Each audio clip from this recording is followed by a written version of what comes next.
yang terhormat penguji PPG dalam jabatan tahun 2024, perkenalkan, nama saya Siti Humaira Paputungan. Saya mahasiswa PPG dalam jabatan Angkatan 1 tahun 2024 dari Institut Agama Islam Negeri Sultan Amai Gorontalo, NIM 237072213. Saat ini saya mengajar di SDN 1 Bolaang dan pada hari ini Kamis 17 Oktober 2024 saya akan melaksanakan kegiatan pembelajaran dengan materi iman kepada Rasul. Mohon saran dari Bapak Ibu untuk pembelajaran lebih baik lagi ke depan. Terima kasih. Wassalamualaikum warahmatullahi wabarakatuh. Bismillahirrahmanirrahim. Assalamualaikum warahmatullahi wabarakatuh. Waalaikumsalam warahmatullahi wabarakatuh. Apa kabar anak-anak? Baik. Oke, sebelum Ibu mulai pembelajaran, Ibu minta satu orang berdoa di depan kelas. Siapa yang mau berdoa? Apa? Aisyah.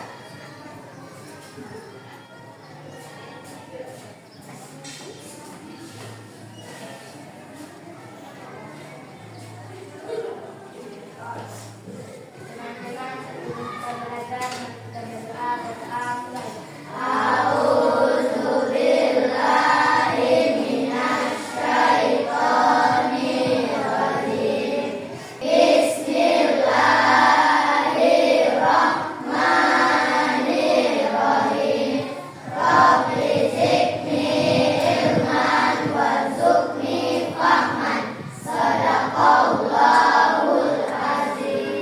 Beri salam. Assalamualaikum warahmatullahi wabarakatuh. Waalaikumsalam warahmatullahi wabarakatuh. Oke, sebelum itu mulai, Ibu akan ambil absen dulu nih. Adiba Kota Buga,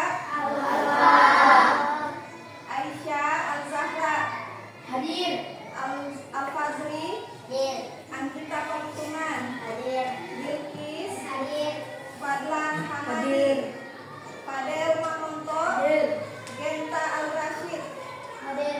Sebelum kita mulai pembelajaran pada hari ini, Ibu akan mengingatkan kembali, Ibu minta tolong selama proses pembelajaran tidak ada yang ribut, tidak ada yang mengganggu teman ataupun jahil kepada teman di sebelah.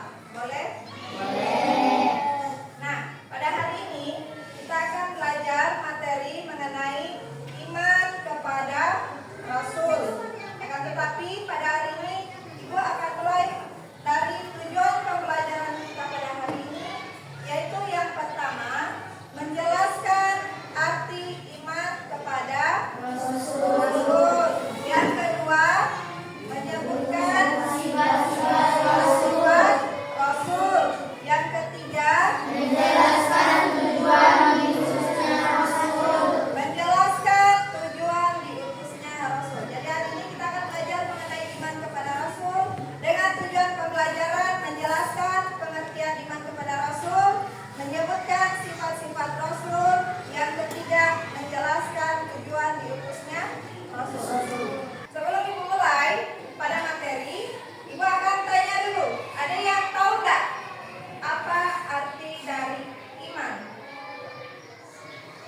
umat manusia.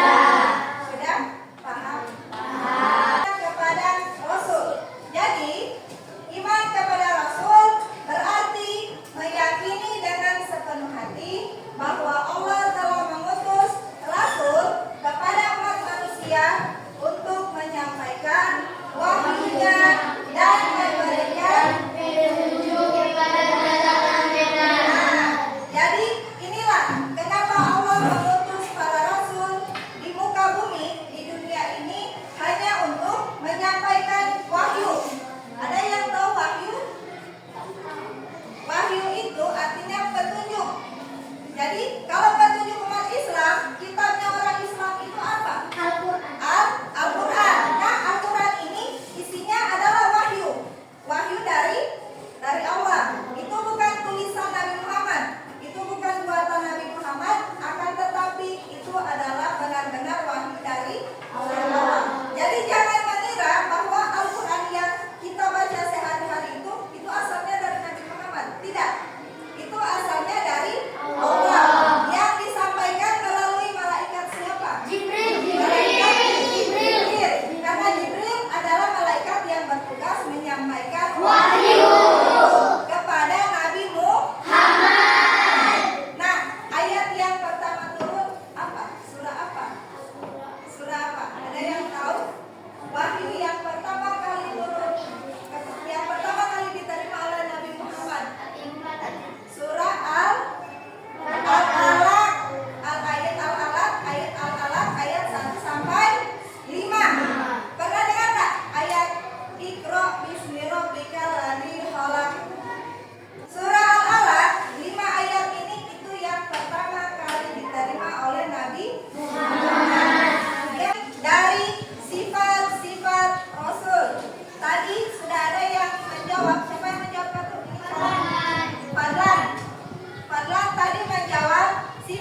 dalam Al-Quran itu tidak ada satu surat pun atau satu ayat pun yang disembunyikan oleh Nabi Muhammad. Jadi yang kita baca sehari-hari ini, kita baca di rumah, itu Al-Quran itu semua lengkap.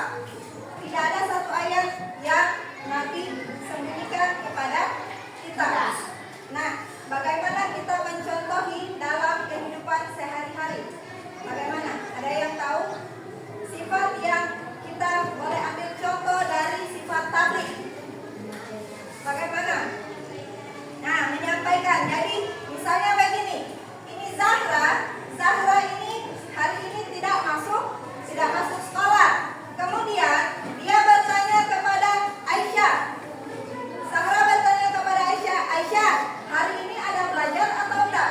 Aisyah bilang, "Oh iya, ada belajar hari ini." Mata pelajaran apa? Mata pelajaran pendidikan agama Islam. Nah, ketika Zahra meminta tolong, boleh minta tolong ajarkan Pak kita. Boleh minta tolong ajarkan apa yang Ibu Guru sampaikan tadi di sekolah. Maka kewajiban Aisyah menyampaikan pelajaran yang diterimanya di sekolah. Kita harus menyampaikan, artinya kita harus berbagi ilmu dengan teman. Begitu. Atau ketika ada tugas matematika, kemudian Zahra bertanya kepada Aisyah, "Aisyah, tadi ada tugas atau enggak?" Aisyah menjawab, "Oh, tadi tidak ada tugas." Padahal ada. Itu berbohong atau enggak? Nah, yang minta tolong ajarkan, maka kewajiban kita adalah mengajari. Tolong ajarkan bagaimana cara membuat tugas. Sudah? Paham enggak? Paham. Oke, kita akan lanjut. Kemudian Fatona. Sifat Rasul yang keempat adalah Fatona. Fatona artinya cerdas atau bijaksana. Seorang Rasul harus memiliki kecerdasan dan kebijaksanaan yang tinggi. Sifat ini diperlukan agar Rasul dapat memahami wahyu yang diterima, mengajarkan dan menjelaskannya dengan baik, serta menghadapi berbagai tantangan dan permasalahan yang muncul dalam menjalankan misi kenabian. Nah, jadi yang namanya seorang rasul untuk menjadi pemimpin umat manusia itu syaratnya harus cerdas. Tidak mungkin menjadi pemimpin itu bodoh. Jadi untuk menjadi pemimpin, entah itu pemimpin di dalam kelas atau pemimpin negara, dia harus berwawasan luas. Agar ketika orang lain bertanya kepada dia tahu menjelaskan. Begitu. Jadi ibu bisa katakan yang namanya Nabi ini, bisa ibu katakan dia sebagai seorang rasul, dia juga sebagai seorang guru. Karena apa? Umat manusia itu awalnya tidak tahu membaca Al-Quran. Yang mengajari kita siapa? Nabi. Yang mengajari Nabi itu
Ibu.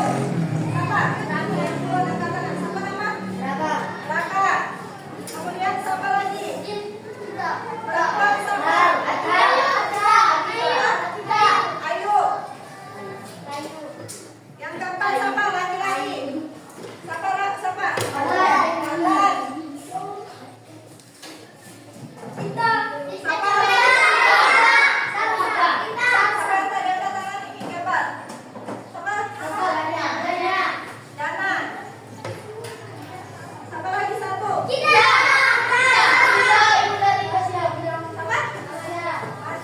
Marsha. Nah, untuk kelompok dua, siapa kelompok dua? Kelompok dua tadi siapa? Anggita.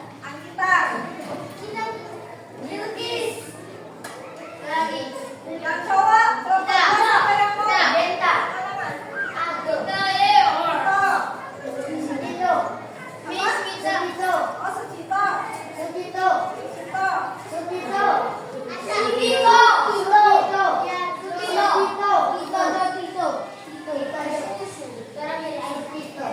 Siapa lagi cowok? Yang cowok kita. Siapa? Fadel. Yang keempat cewek siapa? Salsa. Sudah? Alat ibu minta yang kelompok satu sebelah sini, kelompok dua sebelah sini, kelompok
Sebutkan dan jelaskan 4 sifat Rasul. 1.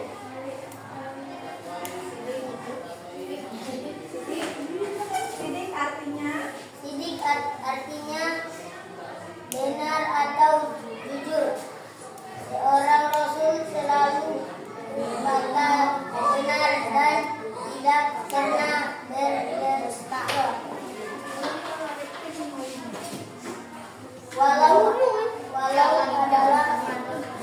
adalah teladan bagi umat manusia. Nomor 2. Teman artinya dapat dipercaya. Rasul selalu menepati janji dan aman yang diberikan kepadanya. Nomor 3. Tabligh artinya menyampaikan. Rasul memiliki tugas untuk menyampaikan wahyu Allah kepada umat manusia. Nabi Muhammad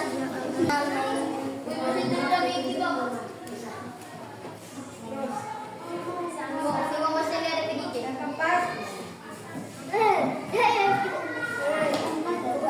Katanya artinya cerdas, bijaksana, pandai. Rasul memiliki kebijaksanaan yang luar biasa dalam memahami berbagai permasalahan umat dan memberikan solusi. Sudah? Oke, tepuk tangan untuk kelompok 2.